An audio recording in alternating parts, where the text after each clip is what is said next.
Hi hello అండి నమస్తే నేను మీ Soundarya welcome to my channel. Hi ఈ మధ్యలో చాలామంది పిల్లలు మనము బయట పెట్టే స్నాక్స్ ఎక్కువ తినాలి తినాలి అంటుంటారు కాబట్టి సో ఇంట్లోనే ఈజీగా చీజీ పాస్తా ఎలా చేసుకోవాలో నేనైతే చూపిస్తాను. వైట్ సాస్ పాస్తా అని కూడా అంటారు, దీన్ని చీజ్ పాస్తా అని కూడా అంటారు. సో ఇంట్లోనే ఈజీగా చేసేయచ్చండి. మీరు బయట అదే పనిగా వెళ్ళి తెచ్చిచ్చి వాళ్ళకి తినేదానికంటే మనం ఇంట్లోనే ఈజీగా ఇలా చేసుకోవచ్చు. ముందైతే పాస్తాని తీసుకొని బాయిల్ చేసుకొని పెట్టుకోవాలి. సో ఓవర్గా బాయిల్ చేయకూడదు, ఎందుకంటే అవి విరిగిపోతాయి కాబట్టి. సో నెక్స్ట్ అయితే ప్యాన్ పెట్టేసి నేనైతే ఇక్కడ ఆనియన్స్, క్యారెట్స్, క్యాబేజ్ తురుముకున్నాను. పాస్తా ఆల్రెడీ బాయిల్ చేసి పెట్టాను అండ్ స్ప్రింగ్ ఆనియన్స్ వేసాను. క్యాప్సికమ్ ఉంటే కూడా యాడ్ చేసుకోవచ్చు. సో ప్యాన్ పెట్టేసి ఆయిల్ వేసేసి ముందైతే గార్లిక్ వేసుకోవాలి. చిన్నగా గార్లిక్ పీసెస్ కట్ చేసుకున్నాను. నెక్స్ట్ అయితే కొంచెం ఆనియన్స్ గోల్డెన్ బ్రౌన్ వచ్చిన తర్వాత మిగతా వెజిటేబుల్స్ కూడా యాడ్ చేసుకోవాలి. అండ్ దెన్ క్యారెట్ యాడ్ చేసుకోవాలి.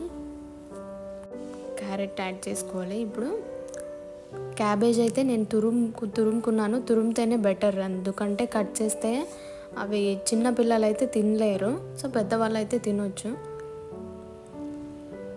తురుమాను నేనైతే క్యాబేజ్, మీరు కావాలంటే చిన్నగా కట్ చేసుకోవచ్చు క్యాబేజ్ని. అండ్ క్యాప్సికమ్ కూడా యాడ్ చేసుకోవచ్చు దీంట్లో. అది అన్నీ కొంచెం ఫ్రై అయిన తర్వాత సో వాటిని పక్కన తీసి పెట్టేసుకోవాలి. అండ్ నెక్స్ట్ అదే ప్యాన్లో కొంచెం బటర్ యాడ్ చేసి కొంచెం మైదా ఫ్లోర్ యాడ్ చేయాలన్నమాట. కార్న్ఫ్లోర్ ఉన్నవాళ్ళు కార్న్ఫ్లోర్ కూడా యాడ్ చేసుకోవచ్చు.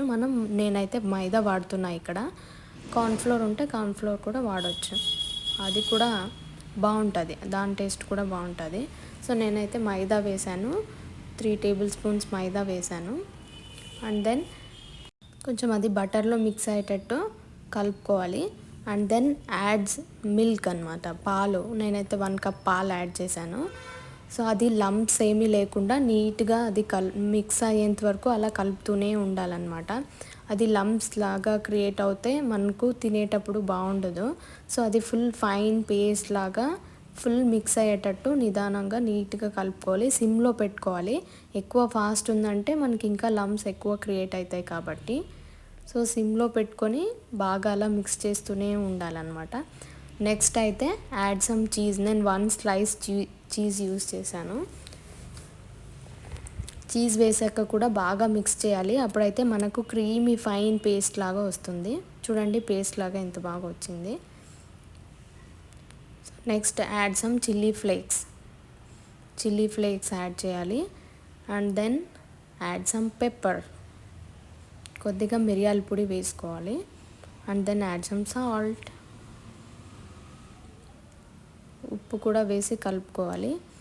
అది చూడండి ఎంత క్రీమీ ఫైన్ పేస్ట్ లాగా వచ్చింది కదా, అలా రావాలన్నమాట. ఏవైనా ముద్దల్లాగా ఉంటే వాటిని అలా క్రియేట్ కాకుండా నీట్గా కలుపుకోవాలి. And then add all the vegetables. మనం ఇంతకుముందు ఫ్రై చేసి పెట్టుకున్న వెజిటేబుల్స్ అన్నీ యాడ్ చేసుకోవాలి. ఇంకా అయిపోయిందండి. సో మనం ఇంతకుముందు ఉడకపెట్టుకున్న పాస్తాను అయితే ఇందులో యాడ్ చేయాలి. యాడ్ చేసి ఫుల్ మొత్తం మిక్స్ చేసుకోవాలి. సిమ్లోనే పెట్టుండాలి.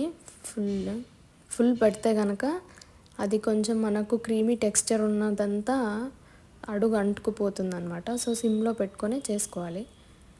మీకు ఇంకా కొంచెం కన్సిస్టెన్సీ నీళ్ళుగా ఉండాలి అంటే ఇంకొంచెం పాలు యాడ్ చేసుకోండి. సో ఇది అండి pasta, white sauce pasta ready అయిపోయింది, చీజీ పాస్తా. సో మీకు నా రెసిపీ నచ్చినట్టయితే తప్పకుండా అందరూ ట్రై చేయండి. And don't forget to like my video. ఇప్పటి వరకు సబ్స్క్రైబ్ చేయకపోతే నా ఛానల్ని సబ్స్క్రైబ్ చేసుకోండి. And don't forget to click the notification bell. Thank you.